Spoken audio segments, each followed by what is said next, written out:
കേരളത്തിൽ നിന്ന് പ്രതിവർഷം 1,00,000-ഓളം എഞ്ചിനീയറിംഗ് ബിരുദധാരികൾ പുറത്തിറങ്ങുന്നുണ്ട്. ഇവർക്കെല്ലാം അർഹതയ്ക്കനുസരിച്ച് ജോലി ലഭിക്കുന്നുണ്ടോ? 20 വർഷം മുൻപ് കേരളത്തിലെ എഞ്ചിനീയറിംഗ് കോളേജുകളുടെ എണ്ണം 10-ൽ താഴെ. ഇന്ന് 160-ന് മുകളിൽ. പ്രശസ്തമായ ഒരു കോളേജിൽ നിന്ന് ബിടെക് ബിരുദം നേടിയ യുവാവിനെ തേടിയാണ് യാത്ര. തൊഴിൽ തേടിയലഞ്ഞ് മടുത്ത ശേഷം അദ്ദേഹം ഇപ്പോൾ ജീവിതം തിരികെ പിടിക്കാനുള്ള ശ്രമത്തിലാണ്. കർണാടകയിലെ ഗുണ്ടൽപേട്ടിനടുത്തുള്ള മുള്ളൂർ എന്ന ഗ്രാമത്തിലാണ് നമ്മളിപ്പോൾ. തൊഴിലും ഉപജീവനവും തേടി ഈ ഗ്രാമത്തിലെത്തപ്പെട്ട എഞ്ചിനീയറിംഗ് ബിരുദധാരി സതീഷ് നമ്മോടൊപ്പമുണ്ട്. സതീഷിൻ്റെ വിയർപ്പാണ് ഈ കാണുന്നത് ഒക്കെ.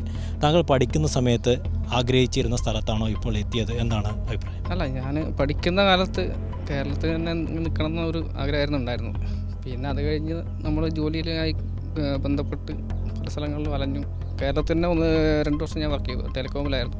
അപ്പോൾ ഒരു ജോബ് സെക്യൂരിറ്റി ഇല്ല. അതുകൊണ്ട് പിന്നെ എപ്പോഴെങ്കിലും നമ്മൾ ആ ഫീൽഡിൽ നിന്ന് ഔട്ടാവും എന്നൊരു ബോധ്യം നമുക്ക് വന്ന സമയത്ത് എങ്ങനെ പുതിയൊരു മേഖല കണ്ടുപിടിക്കണം എന്ന് തോന്നി.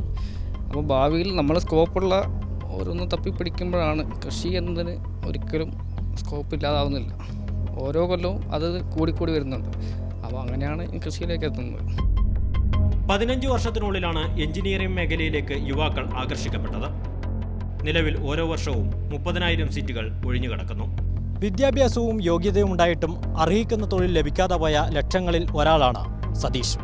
സതീഷിനെ പോലെ മറ്റുള്ളവരും ജീവിതം കെട്ടിപ്പടുക്കാനുള്ള പ്രയത്നത്തിലാണ്. ക്യാമറമാൻ ഷിജിനൊപ്പം EV ഉണ്ണികൃഷ്ണൻ, മാതൃഭൂമി ന്യൂസ്.